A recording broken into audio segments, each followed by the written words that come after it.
5 kunci sukses ekonomi digital. Selamat datang kembali di channel Langkah Hidup, tempat di mana kita belajar untuk mengubah hidup menjadi lebih baik. Pernahkah kamu merasa tertinggal di era yang serba cepat ini? Dalam 1 dekade terakhir, transformasi digital telah menciptakan lebih dari 10 juta lapangan kerja baru. Namun banyak dari kita masih bingung harus mulai dari mana. Di video kali ini, kita akan kupas tuntas 5 kunci sukses ekonomi digital yang bisa menjadi penyelamat di tengah gejolak dunia dan krisis global. Siapkan catatanmu, karena langkah kecil hari ini bisa jadi pintu menuju perubahan besar di masa depan. Tapi sebelum mulai, silahkan subscribe dulu channel kami, dan aktifkan lonceng notifikasinya, agar kami bersemangat memberikan inspirasi dan motivasi yang positif untuk kalian semua. Pertama, akselerasi digitalisasi. Akselerasi digitalisasi bukan lagi sekadar tren, melainkan keniscayaan yang hadir dalam setiap gelombang perubahan. Saat pandemi melanda dan segala sesuatunya serba tak pasti. Banyak bisnis gulung tikar, tapi di balik kegelisahan itulah peluang baru terbuka lebar. Seorang teman saya yang mengelola toko retail merasakan betul kekacauan itu. Gerainya terpaksa tutup, stok menumpuk, dan penjualan nyaris nihil. Gaji pun tertunda, menambah beban pikiran. Namun, di tengah krisis itu, ia memilih untuk tidak menyerah. Dia memberanikan diri belajar cara berjualan secara online. Pada awalnya dia ragu, penuh kebingungan dengan platform dan strategi pemasaran digital. Belajar otodidak lewat tutorial, diskusi di grup WhatsApp, dan sedikit eksperimen demi eksperimen. Lambat tapi pasti, toko fisiknya berhasil memperluas cabang secara virtual. Justru lewat channel online itulah dia menemukan pelanggan baru dari luar kota, bahkan luar pulau. Dari kisah ini saya belajar bahwa perubahan bukan untuk menjatuhkan kita, melainkan membuka pintu menuju pertumbuhan yang tak terduga.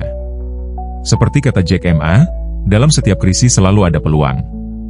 Meskipun peluang itu tidak datang dalam wujud sempurna, dia menanti siapa saja yang berani melangkah, meski hanya dengan langkah kecil.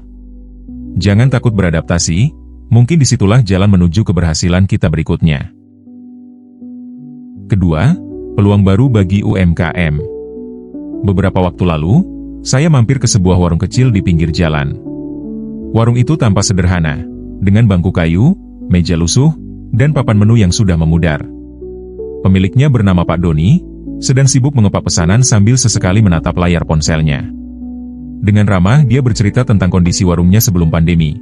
Ramai hanya pada akhir pekan ketika orang-orang melintas pulang kerja atau berlibur singkat. Di hari biasa, warung itu sepi. Dan Pak Doni sering merasa khawatir bagaimana menghidupi keluarganya. Suatu hari, anaknya pulang dan memperkenalkan cara berjualan lewat e-commerce. Awalnya Pak Doni ragu, bagaimana mungkin keripik singkong dan sambal rumahan sederhana berhasil dijual secara online. Namun anaknya dengan sabar mengajari langkah demi langkah, mulai dari cara mengambil foto produk yang menarik, menulis deskripsi singkat tapi jelas, dan mempromosikannya lewat media sosial. Tanpa modal besar, mereka hanya membeli sedikit plastik kemasan ekstra dan menyiapkan ruang kecil di rumah untuk menyimpan stok. Setelah mulai membuka toko di platform online, perubahan terjadi secara perlahan tapi pasti. Awalnya pesanan datang dari kota tetangga, kemudian dari penjuru provinsi, hingga akhirnya ada pembeli dari luar negeri yang bersedia membayar ongkos kirim lebih mahal. Setiap pagi, sebelum subuh, Pak Doni sudah menyiapkan keripik baru dan sambal segar sesuai pesanan. Raut wajahnya penuh kebahagiaan saat melihat notifikasi orderan masuk di ponselnya, yang mana ini menjadi sesuatu yang dulu tak pernah terbayangkan. Dari cerita Pak Doni, kita bisa belajar bahwa peluang baru bagi UMKM tidak selalu memerlukan investasi besar atau keahlian teknologi tinggi. Yang terpenting adalah keberanian untuk mencoba hal baru dan kemauan untuk terus belajar sedikit demi sedikit. Dengan niat yang kuat dan ketekunan, warung pinggir jalan pun dapat menembus pasar lebih luas, mengubah usaha kecil menjadi sumber penghasilan yang lebih stabil dan menjanjikan. Ketiga, pentingnya literasi digital. Ini tidak bisa diremehkan di era sekarang. Teknologi telah menjadi bagian tak terpisahkan dari kehidupan sehari-hari, mulai dari berkomunikasi hingga berbisnis. Namun, sebagus apapun alat yang kita punya, tanpa penguasaan dasar tentang cara menggunakannya secara bijak, kita bisa terjebak dalam kesulitan yang tak perlu. Cole Newport dalam bukunya Digital Minimalis mengingatkan, teknologi adalah alat, tapi tanpa panduan kita bisa terjebak di dalamnya. Pernyataan ini saya alami sendiri saat membantu kerabat yang baru ingin memulai bisnis online. Dia telah menyiapkan produk berkualitas dan memiliki ponsel serta akses internet, tetapi belum tahu cara membuat tampilan toko yang menarik di platform digital. Lebih dari sekadar tahu tombol mana yang harus diklik, literasi digital berarti mampu memahami fungsi di balik aplikasi atau fitur yang ada. Contohnya, kita perlu tahu cara menata foto produk agar tampil profesional, memanfaatkan fitur balasan otomatis untuk merespons pesan pelanggan dengan cepat, dan mengelola data penjualan agar laporan keuangan tersusun rapi. Dengan literasi digital yang baik, kita bisa memisahkan urusan pribadi dan bisnis, menetapkan batasan waktu penggunaan media sosial, serta menjaga keamanan data dari potensi peretasan. Singkatnya, literasi digital membantu kita menjadikan teknologi sebagai pendukung tujuan, bukan penghalang, sehingga setiap klik yang kita lakukan membawa manfaat maksimal. Keempat, infrastruktur sebagai fondasi. Infrastruktur adalah fondasi utama bagi kemajuan masyarakat. Tanpa dukungan infrastruktur yang memadai, berbagai potensi yang dimiliki individu atau komunitas sulit berkembang dengan optimal. Bayangkan sebuah bangunan tinggi yang didirikan di atas tanah yang rapuh, betapapun megahnya konstruksinya, jika fondasinya lemah, ia bisa roboh kapan saja. Begitu pula dengan pembangunan ekonomi digital, tanpa jaringan internet yang andal, segala inovasi dan semangat untuk maju akan terhambat sejak awal. Saya pernah bertemu dengan seorang petani di daerah terpencil yang begitu antusias memasarkan hasil panennya secara online. Dia telah membuat akun media sosial toko dan memotret sayur-mayurnya dengan rapi, menuliskan deskripsi menarik, bahkan berusaha belajar teknik pemasaran digital. Sayangnya, di desanya sinyal internet sering hilang, bahkan kadang tidak muncul sama sekali. Setiap kali ia ingin mengunggah foto atau membalas pesan pembeli, dia harus menunggu berjam-jam hingga koneksi kembali. Kekecewaan pun tak terelakkan. Semangatnya yang tadinya membara sedikit demi sedikit pudar hanya karena kendala akses dasar, yaitu internet. Dia merasa tertinggal dan tidak adil, padahal hasil panennya berkualitas, harganya bersaing, dan pelanggannya ada banyak. Cerita petani tersebut menjadi pengingat bahwa bakat dan kerja keras saja tidak cukup jika infrastruktur di lapangan belum menjangkau semua wilayah secara merata. Oleh karena itu, pemerataan akses internet bukan sekadar urusan teknologi semata, melainkan soal keadilan kesempatan. Dengan infrastruktur yang kuat dan merata, setiap individu, mulai dari petani di desa hingga pelaku usaha di kota besar, memiliki peluang setara untuk belajar, berinovasi, dan berkembang. Ketika semua orang dapat terhubung tanpa hambatan, maka potensi besar bangsa ini akan benar-benar terwujud, tanpa ada yang tertinggal di belakang. Dan yang kelima, kolaborasi untuk masa depan.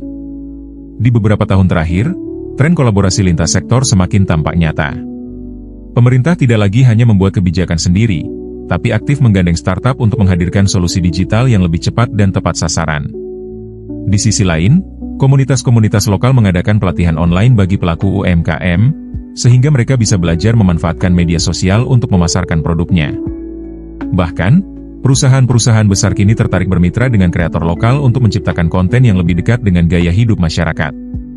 Saya berkesempatan menyaksikan langsung bagaimana kolaborasi semacam ini mengubah kehidupan banyak orang. Dulu, seorang pedagang kecil di kampung saya kebingungan menghadapi tantangan pemasaran online, dia tidak tahu memulai dari mana. Setelah ikut pelatihan dari komunitas digital, ia mulai rajin mengunggah foto produknya, belajar mengelola komentar pelanggan, dan akhirnya mendapat pesanan dari kota-kota lain. Kepercayaan dirinya pun meningkat, dan omsetnya pun merangkak naik. Di abad ke-21 ini, pernyataan Yuval Noah Harari bahwa kolaborasi akan lebih penting daripada kekuatan individu, ini menjadi sangat relevan. Di dunia yang saling terhubung ini, masalah kompleks seperti perubahan iklim, ketimpangan sosial, atau revolusi industri 4.0, tidak bisa diselesaikan hanya dengan kehebatan satu pihak saja.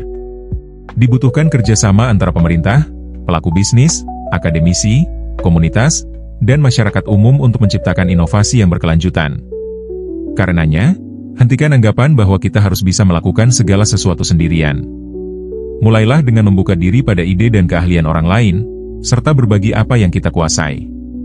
Ajaklah orang-orang di sekitar untuk berjalan bersama, saling mendukung, dan sama-sama belajar. Saat itulah kita akan membangun masa depan yang lebih cerah, bukan hanya untuk diri sendiri, tetapi untuk seluruh bangsa. Sekarang, di tengah gejolak perubahan, mungkin terasa lebih aman untuk dia menunggu keadaan kembali seperti semula. Namun dunia terus bergerak, dan hanya mereka yang berani beradaptasi yang akan bertahan.